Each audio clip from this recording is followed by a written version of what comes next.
नमस्कार, आप देख रहे हैं शहर दिन भर। आपके साथ मैं हूं स्वप्निल। आज बात होगी विधानसभा के आगाज की। पहले दिन केवल शपथ शो हुआ। बात होगी मिशन 25 के लिए प्रदेश में तेजी से चल रही मोर्चाबंदी की, जिसमें सूबे के सभी सियासी दल अपना अपना दांव आजमा रहे हैं।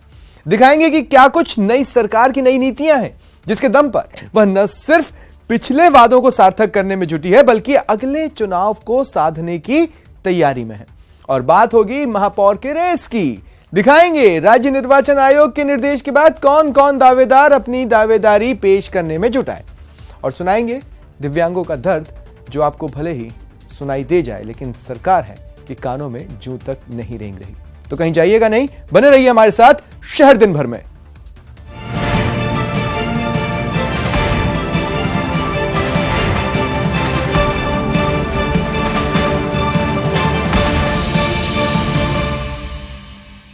तो चलिए सबसे पहले बात कर लेते हैं विधानसभा में पहले दिन हुए शपथ शो की। दरअसल 15वीं विधानसभा का पहला सत्र आज से शुरू हुआ। पहले दिन प्रोटेम स्पीकर ने विधायकों को शपथ दिलाई। ईश्वर की शपथ लेता हूँ, शपथ लेता हूँ, शपथ लेता हूँ, शपथ लेता हूँ, ईश्वर की शपथ लेता हूँ। 15वीं विधानसभा सत्र का पहला दिन नव निर्वाचित सदस्यों की शपथ के नाम रहा। प्रोटेम स्पीकर गुलाब चंद कटारिया ने सभी विधायकों को शपथ दिलाई। सबसे पहले CM Ashok Gehlot, deputy CM Sachin Pilot, उसके बाद कैबिनेट के सदस्यों और फिर एक एक कर कुल 197 सदस्यों ने विधानसभा की शपथ ली। जबकि गूढ़ा मलानी से विधायक हेमाराम चौधरी की शपथ नहीं हो पाई, तो प्रोटेम स्पीकर गुलाब चंद कटारिया सोमवार को ही राजभवन में शपथ ले चुके थे। विधानसभा में ज्यादातर सदस्यों ने हिंदी भाषा में शपथ ली थी, जबकि अशोक लाहोटी, छगन राज पुरोहित, जोगेश्वर गर्ग, धर्म नारायण जोशी, मदन दिलावर, राजकुमार शर्मा, वासुदेव देवनानी, विठल शंकर अवस्थी और संदीप शर्मा ने संस्कृत में शपथ ली। वहीं कांग्रेस के दो विधायकों जाहिदा खान और प्रशांत बैरवा ने अंग्रेजी में शपथ ली। कुछ विधायक राजस्थानी में शपथ ग्रहण करना चाहते थे, लेकिन प्रोटेम स्पीकर ने मना किया, तो विधायक ने मुंह पर पट्टी बांधकर विरोध जताया। वहीं भारतीय ट्राइबल पार्टी के दोनों विधायकों ने प्रकृति के नाम पर शपथ लेकर सभी को आकर्षित किया, जबकि आदर्श नगर से विधायक रफीक खान ने खुदा और ईश्वर दोनों के नाम पर शपथ ली। वहीं मेड़ता से विधायक इंदिरा और बगरू से विधायक गंगा देवी को प्रोटेम स्पीकर ने एक एक शब्द बोलकर विधानसभा की शपथ दिलवाई। तो दिव्यांग विधायक बाबूलाल कठुमर को उनकी मेज से ही शपथ लेने की अनुमति दी गई। शपथ के बाद सदस्यों ने जयकारे भी लगाए। कई विधायकों ने भारत माता की जय, वंदे मातरम, जय श्री राम, जय श्री कृष्ण, जय राजस्थान और जय भीम के भी जयकारे लगाए। वहीं कुछ विधायकों ने अपने अपने क्षेत्र के जयकारे भी लगाए। इसके साथ ही नए विधानसभा अध्यक्ष के निर्वाचन की प्रक्रिया भी शुरू हुई। कांग्रेस के वरिष्ठ नेता सीपी जोशी ने विधानसभा के स्पीकर पद के लिए नामांकन भरा और बुधवार को उन्हें नया स्पीकर चुना जाएगा। वहीं 17 जनवरी को राज्यपाल अभिभाषण होगा, जिस पर 18, 21 और 23 जनवरी को वाद विवाद होगा। 19 और 20 जनवरी को अवकाश रहेगा। राज्य विधानसभा का ये सत्र हंगामेदार हो सकता है। विपक्ष जहां कर्ज माफी और बेरोजगारी भत्ते के साथ साथ मंत्री गोविंद सिंह डोटासरा के बयान के मुद्दे को जोर शोर से उठाएगी, तो वही विपक्ष का जवाब देने के लिए सीएम ने सभी मंत्रियों को पूरी तैयारी के साथ सदन में आने के निर्देश दिए हैं। जयपुर से न्यूज 18 के लिए सौरभ और गोवर्धन के साथ सुधीर और बाबूलाल की रिपोर्ट।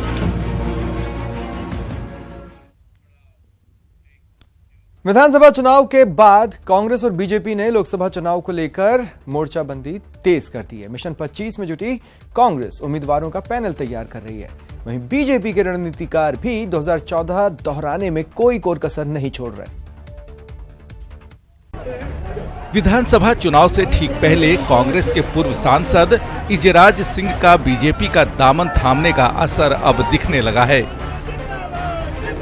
उनकी पत्नी ने लाडपुरा से विधानसभा चुनाव में जीत दर्ज कर इजराज सिंह की बीजेपी की पारी को और मजबूत कर दिया, जिसके बाद कोटा बूंदी लोकसभा सीट के लिए कांग्रेस अब मजबूत चेहरे की तलाश कर रही है। इलाके में कांग्रेस के दिग्गज माने जाने वाले शांति धारीवाल, भरत सिंह, राम नारायण मीणा विधानसभा पहुंच गए हैं और पार्टी विधायकों को लोकसभा चुनाव लड़वाने का रिस्क नहीं लेना चाहती। यही कारण है कि जिला कांग्रेस कमेटी की बैठक में भी कोई एक राय नहीं बनी। हालांकि जिले के प्रभारी मंत्री जीत का दावा कर रहे हैं। ये नए नए काम लेकर आ रहे हैं सिर्फ वोट के लिए, लेकिन जनता समझ गई है कि बीजेपी सिर्फ जब वोट आने लगते हैं, चुनाव आने लगते हैं, तब अपनी रणनीति बदलती है। अब जनता की रणनीति बदल चुकी है, जनता कांग्रेस के साथ खड़ी है।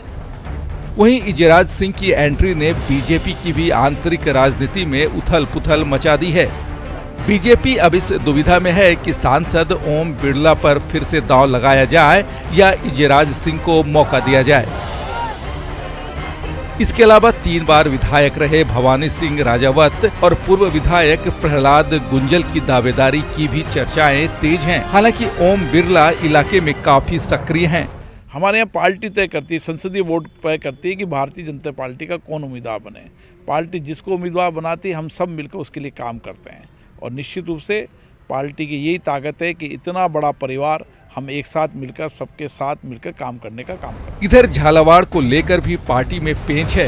बीजेपी आलाकमान ने पूर्व सीएम वसुंधरा राजे को राष्ट्रीय उपाध्यक्ष बनाकर झालावाड़ से लोकसभा चुनाव लड़ाने के संकेत दिए हैं, जबकि वसुंधरा राजे के बेटे दुष्यंत सिंह फिलहाल यहां से सांसद हैं। कुल मिलाकर हाड़ौती की दोनों लोकसभा सीटों पर उम्मीदवारों के चयन को लेकर कांग्रेस और बीजेपी पसोपेश में है। न्यूज 18 के लिए कोटा से शाकिर अली की रिपोर्ट। प्रदेश में सरकार बदल चुकी है। इसके साथ ही उद्योग विभाग में पिछली सरकार की नीतियों में बदलाव कर नई उद्योग नीति लाने का ऐलान कर दिया गया है।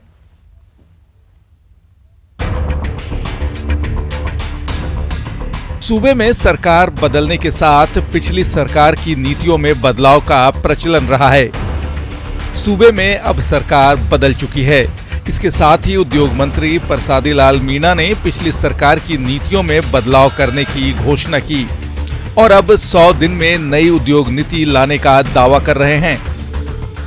100 दिन में औद्योगिक नीति लाएंगे। माननीय मुख्यमंत्री जी से बात करके, पूरे सब सेक्टर से, उद्योगपतियों से बात करके, हमारे चुनावी घोषणा पत्र में भी नई औद्योगिक नीति का है। हम जल्दी उस पर 100 दिन का है हमारा, और कोई व्यस्तता हो जाए पार्लियामेंट चुनाव की वजह से वो अलग है, पर हमारी सब स्टेटों से हमने पॉलिसी मंगवाई है। सब स्टेट की हम पॉलिसियों को लेकर किस तरह उद्योगों को आगे बढ़ा सकते हैं, ये सब चीजें उसमें औद्योगिक नीति में लाएंगे। उद्योग मंत्री पिछली सरकार के रिसर्जेंट राजस्थान समिट के दौरान हुए MOU को रद्द करने का भी ऐलान कर चुके हैं और अब निवेशकों को उद्योग लगाने के लिए नए सिरे से MOU का मौका देने की बात कह रहे हैं। हमने कह दिया जिन्होंने MOU की पालना नहीं की उनके खिलाफ नियमानुसार कार्रवाई करेंगे। अगर वो उद्योग लगाना चाहे हमारी नई नीति के अनुसार तो उनसे हम बात भी करेंगे। ऐसा नहीं उनको हम कहीं भगा ही रहे हैं, हम उनको कहेंगे जल्दी उद्योग लगे, लगाना चाहे नहीं लगाना चाहे अलग हो जाए। तो वहीं पिछली वसुंधरा राजे की सरकार ने भी सत्ता संभालते ही लगभग सभी औद्योगिक नीतियों में संशोधन कर उन्हें नया रंग रूप दे दिया था, जिनमें investment promotion scheme 2014, MSME policy 2015, startup policy 2015, leather artisan development and modernisation scheme 2015 के साथ ही सिंगल विंडो रूल्स में भी किया गया था अमेंडमेंट। पिछली सरकार ने राजस्थान एक्सपोर्ट प्रमोशन काउंसिल और व्यापारी कल्याण बोर्ड बनाने की घोषणा की थी, लेकिन बोर्ड का गठन नहीं हो पाया। अब नई सरकार नई नीति और नई योजनाओं की घोषणा करेगी। ऐसे में सूबे में औद्योगिक विकास के लिए नई नीतियों से ज्यादा जरूरत है उन नीतियों को धरातल पर उतारने की। न्यूज 18 राजस्थान के लिए जयपुर से BK शर्मा की रिपोर्ट। नए महापौर के चुनाव को लेकर अब कवायद शुरू हो चुकी है। 22 जनवरी को महापौर के लिए चुनाव होगा। महापौर के पद के लिए कई दावेदार अपनी दावेदारी प्रस्तुत कर रहे हैं।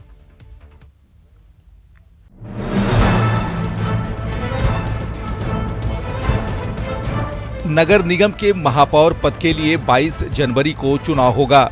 राज्य निर्वाचन आयोग के निर्देश के बाद कलेक्टर जगरूप सिंह यादव ने ADM तृतीय अरविंद सारस्वत को इसके लिए रिटर्निंग अधिकारी नियुक्त किया है।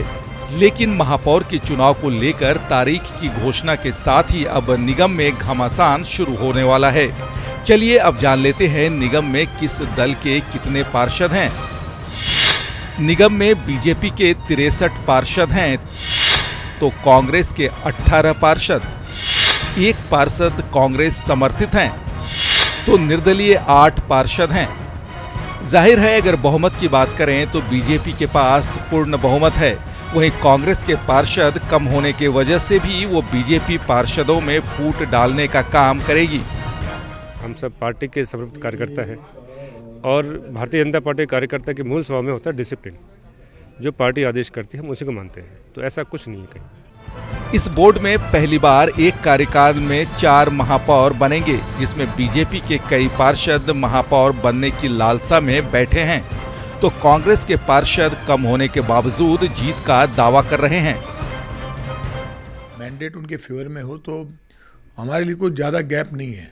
हमारे पास ऐसी स्थिति नहीं है कि हम मेयर का चुनाव जीत पाएँ, लेकिन यदि हमें उस वक्त जो उस दौरान कोई परिस्थितियां बनती है, यदि हमें ऐसा लगता है कि हमारी तरफ वोट डाइवर्ट हो सकता है, तो निश्चित रूप से हम चुनाव लड़ सकते हैं। बीजेपी के लिए महापौर चुनाव में खतरे की घंटी इसलिए बज सकती है क्योंकि बीजेपी के ही 13 पार्षद महापौर पद के लिए दावेदारी जता रहे हैं, जिसमें डिप्टी मेयर मनोज भारद्वाज, पूर्व मेयर और पार्षद निर्मल नाहटा, अनिल शर्मा, विष्णु लाटा, सत्यनारायण धामानी, मान पंडित, राखी राठौर, कुसुम यादव, प्रकाश गुप्ता, भगवत सिंह देवल, अशोक गर्ग, मुकेश लखियानी, नवरतन नारायणिया और निर्दलीय सुशील शर्मा।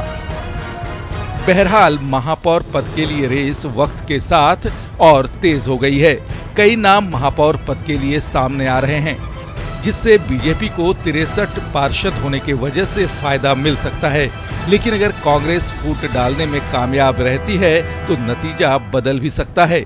जयपुर से न्यूज 18 के लिए बलवीर सिंह के साथ सतवीर सिंह राठौर की रिपोर्ट। सिरोही शहर का बस स्टैंड लंबे वक्त से बदहाली का दंश झेल रहा है, लेकिन रोडवेज प्रशासन आंखें मूंदे बैठा है।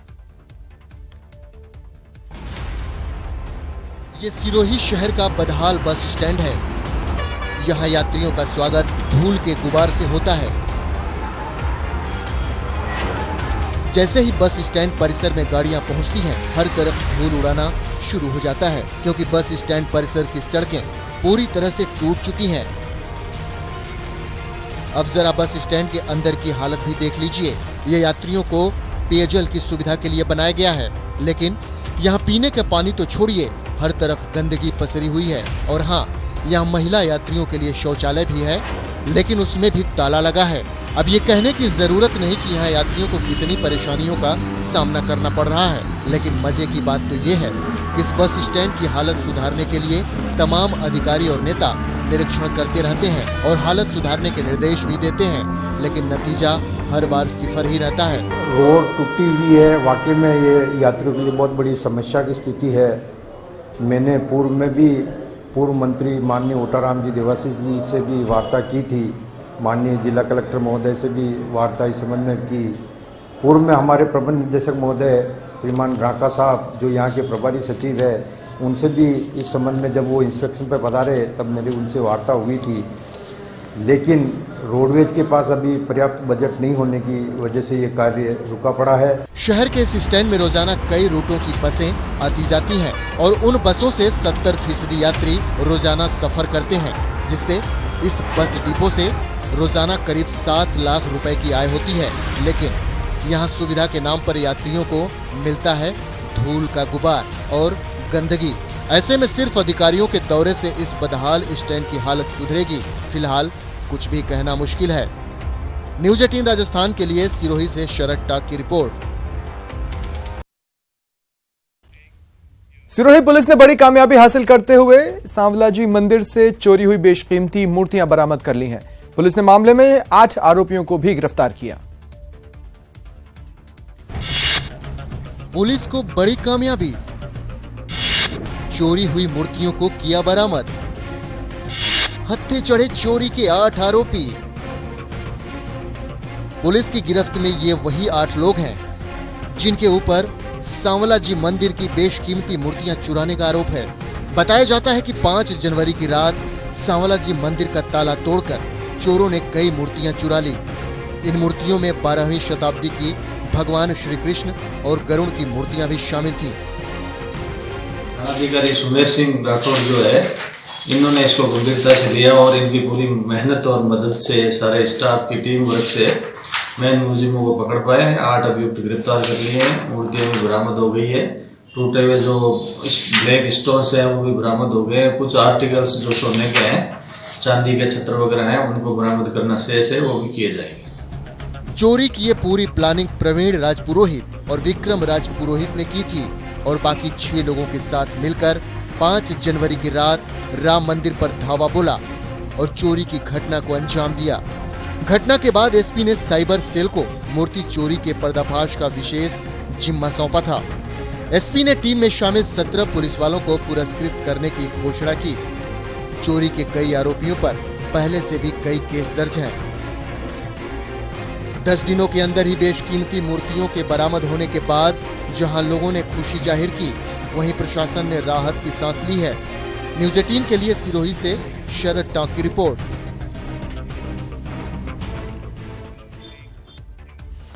सरकार की तमाम कोशिशों के बावजूद प्रदेश में बाल विवाह रुकने का नाम नहीं ले रहे।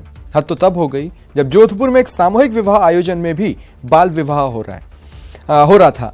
हालांकि प्रशासन ने समय रहते रुकवा दिया।